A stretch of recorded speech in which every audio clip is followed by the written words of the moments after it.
Reset it. Reset it.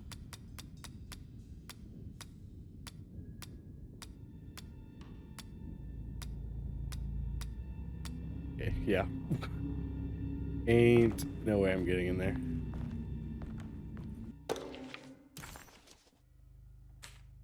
Cassandra Beauregard, the beloved author. Very exciting, isn't it?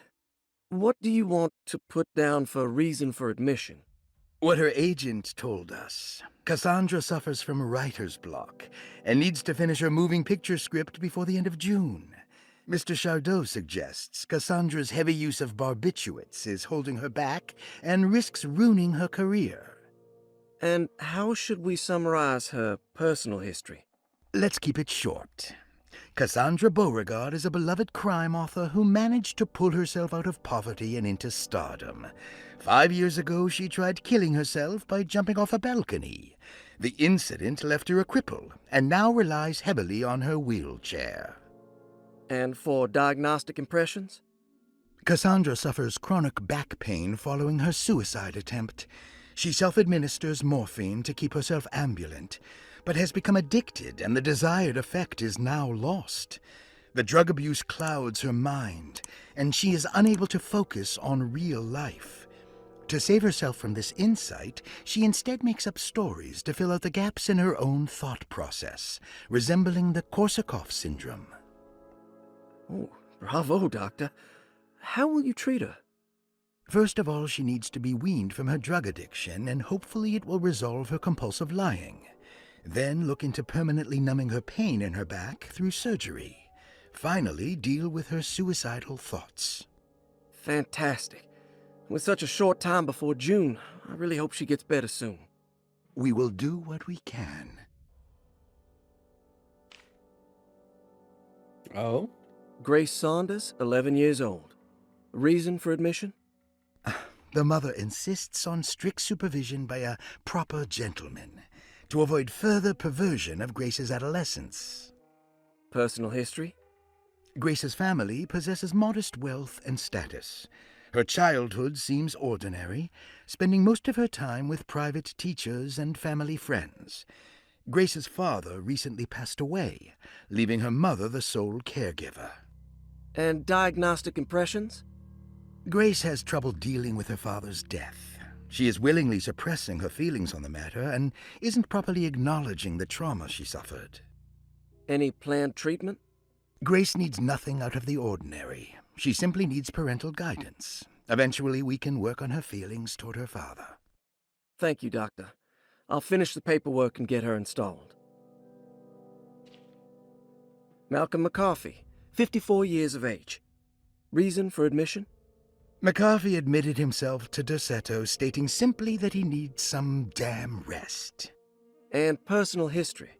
McCarthy claims he used to work as a lawyer in Baton Rouge, but says he can't go into details because of some legal dispute. His background remains largely a mystery, except for the occasional clue that he drops in conversation. Huh. And diagnostic impressions? McCarthy is an anxious man and an alcoholic. He often tells half-truths due to some deep-seated inability to trust other people. And how will you treat that? McCarthy will take some time to open up. Spending time with Jack's dog or the child should be good for him. Their harmless nature will help build his sense of trust. Thank you, Doctor. Elisabetta Perosi, 33 years old? What should I put down as reason for admission? Well, Perosi broke into Derceto and was found wandering the grand parlor. She was confused and suffered partial amnesia. She insisted she belonged here and offered to pay for her stay. Right. What do you make of her story? Perosi claims to have been a member of the Astarte artist colony some 20 years ago, a claim that seems contrafactual due to her young age. She looks to be and even thinks she is 33 years of age. That would make her a child at the time. It seems fair to say that Perosi's story is untrue, deliberately so or not. Diagnostic impressions? Do you have anything? Perosi's story is peculiar because she retracted her story about the artist colony. She no longer claims to be the same person as Elisabetta Perosi. However, my staff's research has confirmed there was a Perosi at that time who was in her early 30s. I suppose this case will take some time to investigate. How will you go about it? I wanted to contact the real Perosi, but it seems the whole colony disappeared one night. September 29th, 1915, during a hurricane. I will have to take it slow and figure out what this spell of impersonation could have been. Oh, I'm sure it will all clear up eventually. Thank you, Doctor. Ruth Talon, 29 years of age. Reason for admission? Ruth's father wishes that his daughter be removed from New Orleans nightlife for the foreseeable future. He fears that her overly free spirit is tarnishing the family's reputation. Sounds simple enough. Personal history? Ruth comes from considerable wealth. Her family owns several hotels and restaurants. Unlike the rest of the family, her sense of adventure has taken her around the world, including France during the Great War as a photojournalist. The last decade, she has provoked many rumors of being a debauched flapper, bordering on nymphomania. And diagnostic impressions? Despite her father's frivolous reasons for her to be admitted, Ruth does seem to provide an interesting case. She is refreshingly open and doesn't shy away from talking about her life during the war or her continuous celebration after returning to the States. She is admittedly a sexual deviant and feels no remorse. And her treatment plan? Simply staying at Derceto should do wonders for Ruth. If not, at least for her family's reputation. Ruth doesn't need to change, but with therapy I might be able to share with her some sympathy towards her family. I doubt she will settle down and become as dull as the rest of them, but at least she might try to be more discreet in the future. Looks like all the patients are accounted for, except for Jeremy. Yeah, he's not in that file. We didn't learn anything about Jeremy. I need the key. I need the key. Okay, don't have a key.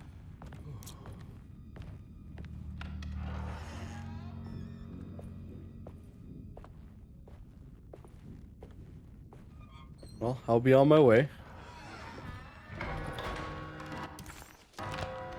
What? Puzzle, lock, office, human room.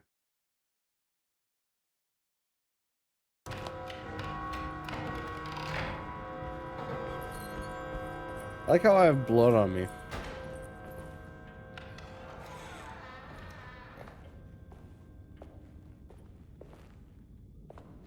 I need the key. I guess I should go to room 6 really fast.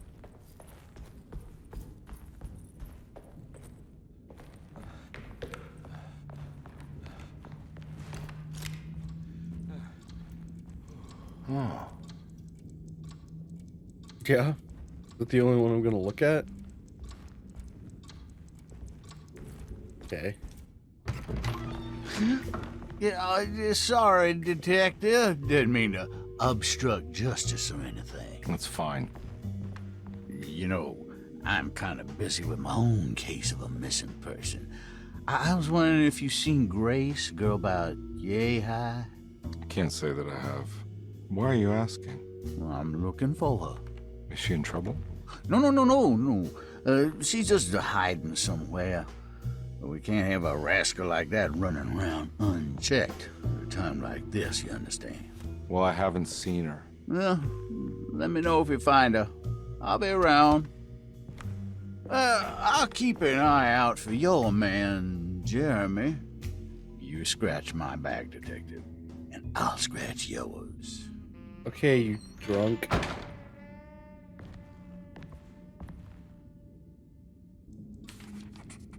What room is this? It's barred.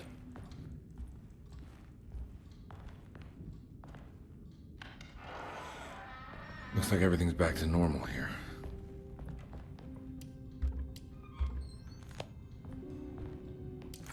Is it now? McCart.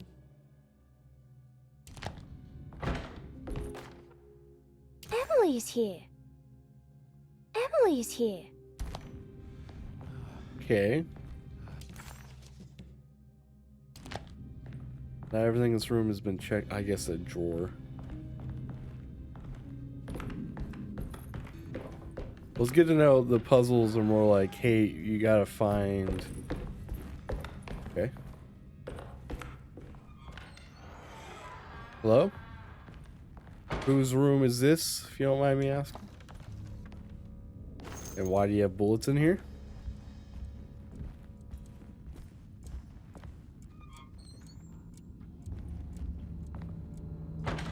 Boxer.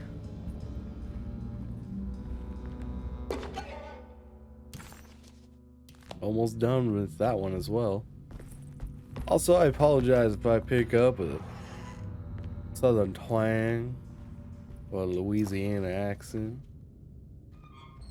Don't mean anything by it. Happen to pick up accents kind of bad. Hearing too many people talk, I start picking it up. Huh. How eccentric.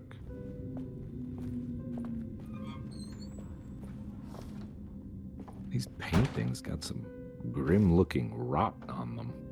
Okay. James McMonan, William Argus, Franklin Mazik,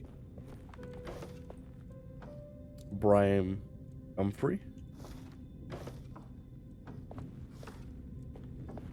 This is a pretty easy one.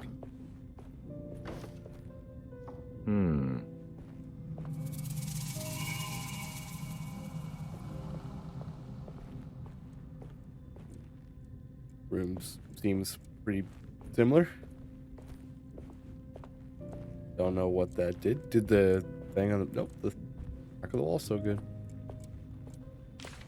The Astarte Artist Colony. I remember hearing about their disappearance. Must have been 15 years or more now.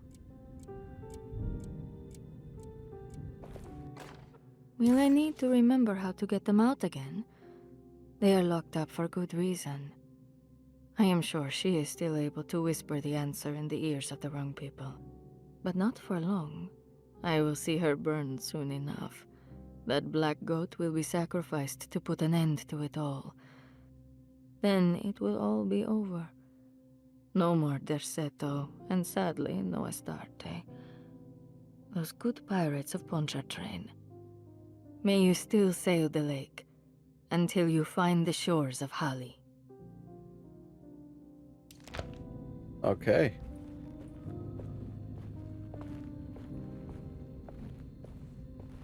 What are these symbols? Looks like alchemy, or star constellations. Zodiacs, Taurus, Leo, Gemini, Taurus. Where we go? I forgot. I did it! I crossed the thresholds to my intended destination without a focusing device. My talisman now knows these roads, and I have no need for the plates. I can find my way to Lafayette as easy as I find my own room. I visited the grave of my father and seen the oven waiting for me. Thank you for opening these doors. I now must summon my courage and go back to that hateful mound outside the oil rig. I hope you'll be feeling better when I return. Jeremy. All right. Is there anything here gives anything away? I did this and I didn't get anything out of it.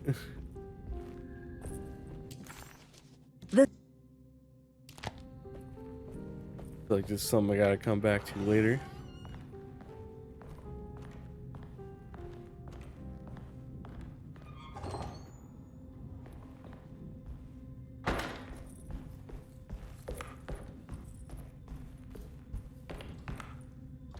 Oh, nope.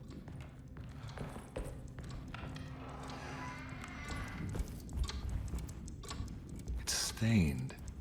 Looks like some kind of rot. This must be the clock that Jeremy wrote about in the Commonplace book. Huh. Looks like the plate that held the talisman in the seance room.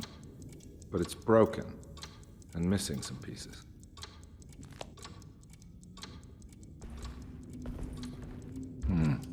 I need the key. Okay. Isn't there like a door somewhere? Or is it down here? I think it's down here. Yeah, it's that door I was thinking about.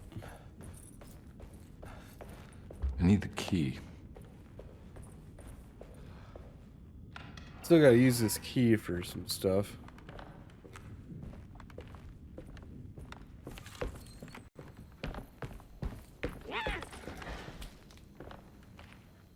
Okay. Don't know what that was.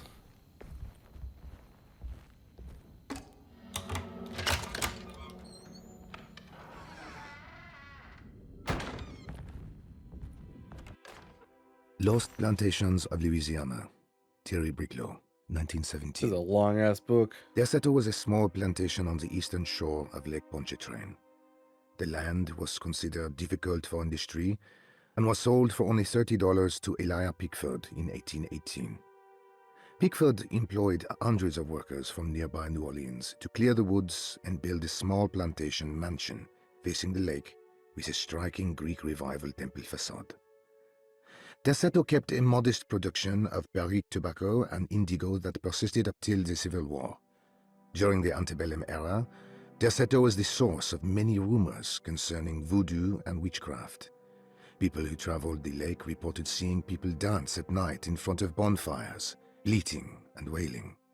On June 17, 1862, Captain J.W. Norton of the Union Army recounts leading a raiding party from ships anchored in Lake Pontchartrain in order to seize control of Derceto and free the slaves working there.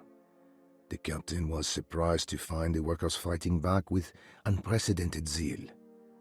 Norton's account describes these men and women as enraged with fanaticism. Pickford reportedly tried to placate the raiders, but was shot in the confusion. Captain Norton left the mansion burning and retreated to his ships with his men. Derceto was left in ruins for several decades. The ownership of the land was long disputed and returned to the Ledoux family in 1901. Several police reports were filed during the following years as the Ledoux tried to get rid of a camp of squatters on their land. The police made several visits to remove the trespassers, but the people kept returning. On November 1st, 1907, Inspector Legras of the police charged a deadly attack in order to save several children kidnapped by the squatters. Many were killed, and even more were jailed. The following year, Ledoux rebuilt Derceto, incorporating the surviving stone foundation and adding a magnificent wrought iron conservatory. The farmland had been reclaimed by the surrounding woods, so it was no longer profitable to use as a plantation. Instead, the house was turned into an artist's colony. The Astarte Artist Colony was a successful group of artists, including figures such as painter Heinrich Cassel and poet Nora Keith. The group was also known for their beloved Mardi Gras crew called the Pirates of Pontchartrain. On September 29, 1915, a tropical hurricane tore through Louisiana, causing Lake Pontchartrain to flood New Orleans. Due to the remote location of Derceto, it took almost 2 weeks for outsiders to learn that the artist's colony was abandoned. The 12 residing artists had all vanished without a trace. The empty mansion of Derceto still stands on the shore of Lake Pontchartrain, with much of its temple facade intact. The Ledoux family currently has no intention of repairing the house. You know, normally I wouldn't read stuff like that, just because it's super fucking long. But because they read it for me, I have no problem listening. You don't have to hear me fumble over my words because I don't know how to read anymore. Ooh. Both had an interesting thought. Ooh, Shotgun Rain. It's It's wedged shut. Okay.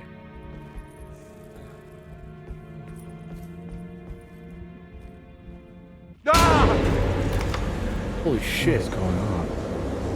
Now what do we got here? What happened? Like, it just changed.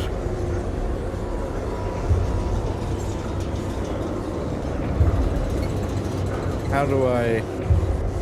What do I do?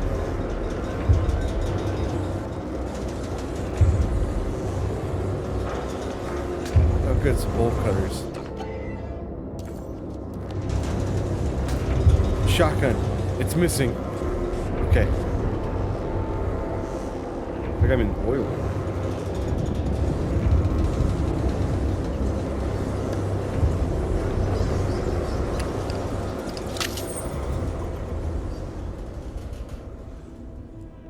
Okay. Oh, what happened? Is this door Everything's here? normal again? Yeah, this one has a wedge. Right. Do I have a pair of bolt cutters now? Ew.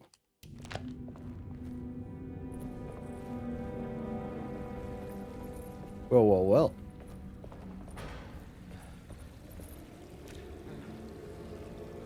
You don't think... Nope. You just had to check. I'm just like, was that a gunshot?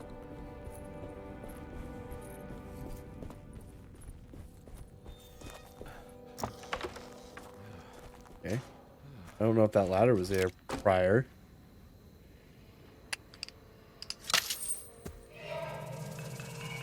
Got it.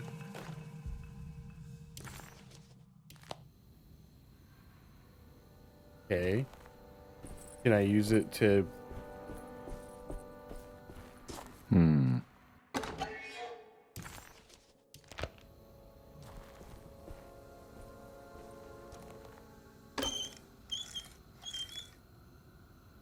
How old are water hoses?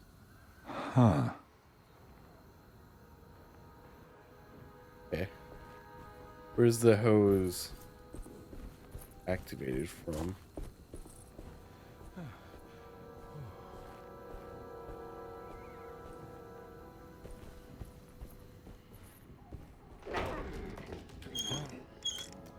Is that a cat? What is that?